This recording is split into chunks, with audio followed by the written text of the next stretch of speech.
अन्नकूट तथा गोवर्धन पूजा। कार्तिक शुक्ल प्रतिपदा अर्थात दिवाली के दूसरे दिन प्रभात के समय गोवर्धन पूजन होती है। इस दिन सुबह मकान के द्वार देश में गौ के गोबर का गोवर्धन बनाए। शास्त्रों के अनुसार इस दिन क्या हुआ था कि इसे शिखर पर युक्त वृक्ष शाखा आदि से युक्त पुष्प आदि से सुशोभित बनाने का विधान है, किंतु अनेक स्थानों पर इसे मनुष्याकार में बनाकर पुष्प आदि से भूषित करते हैं। जो गोवर्धन पूजा किस प्रकार से, इसका मैं अलग से वीडियो डालूंगी कि किस प्रकार से गोबर के गोवर्धन बनाए जाते हैं और उन्हें सजाया जाता है फूल पुष्पों आदि से। हमारे जहाँ मनुष्याकृति में गोवर्धन बनाए जाते हैं। तो हम लोग मंदिर में सभी मोहल्ले वाले इसका पूजन करते हैं, वो मैं पब्लिश करूंगी जब हमारे गोवर्धन पूजा शाम के समय होगी। तो वैसे मैं आपको नॉलेज के लिए बता के पूजन किस प्रकार है। पूजन करके गोवर्धन धराधार गोकुल त्राणकारक विष्णु बाहु कृतो च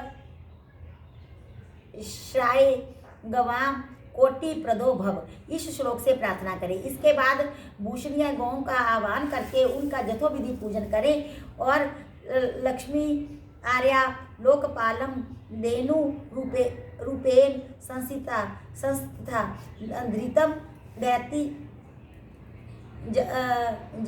जगार्थे मम पापम वै पहुतु से प्रार्थना करके रात्रि में गौ से गोवर्धन का उपमर्दन कराएं।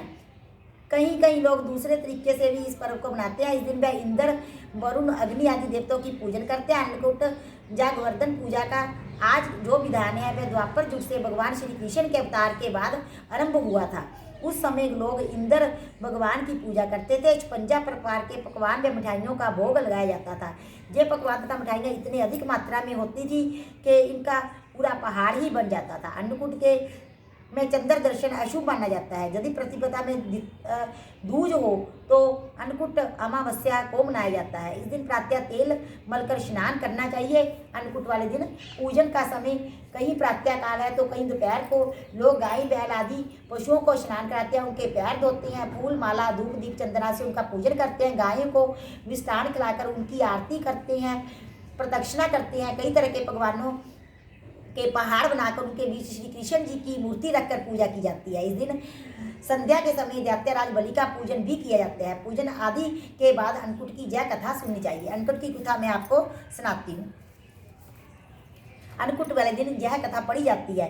एक बार एक महर्षि ने ऋषियों से कहा कि कार्तिक शुक्ल प्रतिपदा को गोवर्धन व अन्नकूट की पूजा करनी चाहिए। तब ऋषियों ने महर्षि से पूछा, अन्नकूट क्या है, गोवर्धन कौन है, तो उनकी पूजा क्यों और कैसे करनी चाहिए, इसका क्या फल होता है, इस सब का विधान विस्तार से कहकर कर्तार्थ करें। महर्षि बोले, एक समय की बात है, भगवान श्री कृष्ण अपने सखा और गोप ग्वालों के साथ गाय चराते हुए गोवर्धन पर्वत की तराई में जा पहुँचे।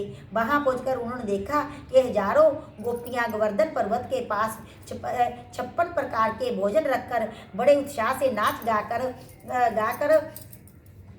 उत्सव मना रही हैं। श्री कृष्ण ने इस उत्सव का प्रयोजन पूछा तो गोपियाँ बोली, आज तो घर घर में यह उत्सव हो रहा होगा, क्योंकि आज बत्रासुर को मारने वाले तथा मेघों व देवों के स्वामी इंद्र का पूजन होता है।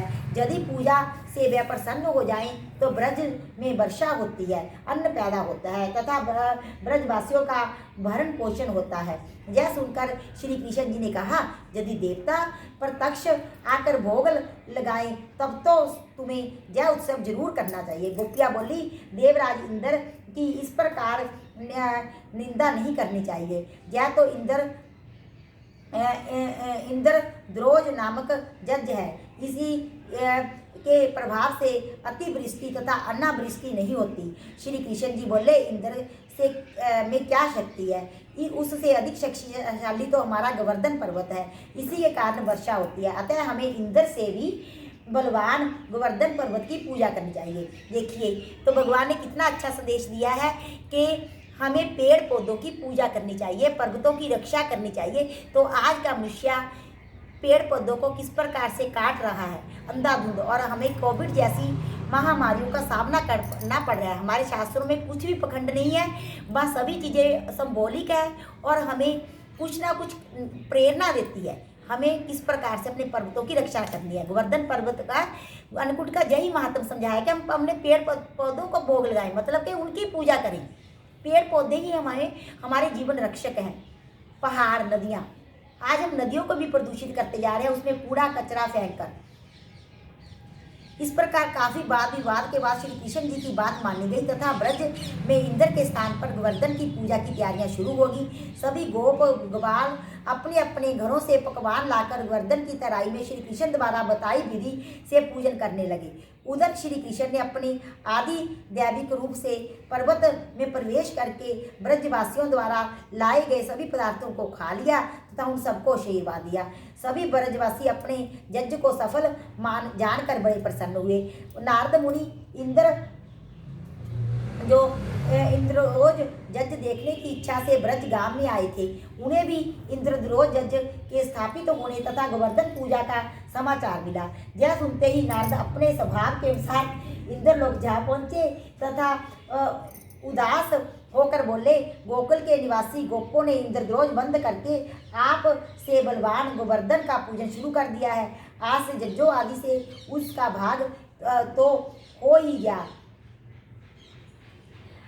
यह भी हो सकता है कि किसी दिन श्री कृष्ण की प्रेरणा से ये तुम्हारे राज्य पर आक्रमण करके इंद्रासन पर भी अधिकार कर ले। नारद तो अपना काम करके चले गए। अब इंद्र क्रोध में लाल पीले हो गए। ऐसा लगता था जैसे उनके तन बदन में अग्नि ने प्रवेश कर लिया हो। अधीर होकर उन्होंने मेघों को आज्ञा दी कि वे गोकुल में जाकर प्रलय का सादृश्य उत्पन्न कर दें। तो क्या हुआ, मेघ ब्रज भूमि पर जाकर मूसलाधार बरसने लगे। कुछ ही पलों में ऐसा दृश्य उत्पन्न हो गया कि सभी बाल गोपाल भयभीत हो उठे। वे श्री कृष्ण जी की शरण में गए और रक्षा की प्रार्थना करने लगे। गोपियों की रक्षा करुण पुकार सुनकर श्री कृष्ण जी बोले, तुम सब गोवर्धन पर्वत की शरण में चलो, वही सभी की रक्षा करेंगे। कुछ ही देर में सब गोप गोपाल पशु धन आदि सहित गोवर्धन की तराई में आ गए। तब श्री कृष्ण जी ने गोवर्धन को अपनी कनिष्ठा उंगली पर इस उंगली पर उठाकर छाता सा तान दिया और सभी गोप गोपाल अपने अपने पशुधन सहित उसके नीचे आ गए। 7 दिन तक वे उसी की छत्र छाया में रहकर अतिवृष्टि से बच गए। सुदर्शन चक्र के प्रभाव से ब्रजवासियों पर एक बूंद भी जल नहीं पड़ा। यह चमत्कार देखकर और ब्रह्मा जी द्वारा श्री कृष्ण अवतार की बात जानकर इंद्रदेव अपनी गलती पर पश्चाताप करते हुए श्री कृष्ण भगवान जी से क्षमा याचना करने लगे। श्री कृष्ण ने 7वें दिन गोवर्धन के नीचे रखा, जो उंगली पर उठाया था नीचे रख दिया उसे पर्वत को, और ब्रजवासियों से कहा कि आज तुम प्रतिवर्ष गोवर्धन पूजा करके अन्नकूट का पर्व बनाया करो, तभी से यह पर्व के रूप में प्रचलित हुआ। उसी दिन से अन्नकूट की प्रथा शुरू हुई। जो 56 प्रकार के भोग वो इंद्र के लिए लेकर आए थे ना, वो गोवर्धन पर्वत को लगाया गया। तो इसी प्रकार मंदिरों में गोवर्धन अन्नकूट का प्रसाद लगाया जाता है। जय जय श्री राधे श्याम।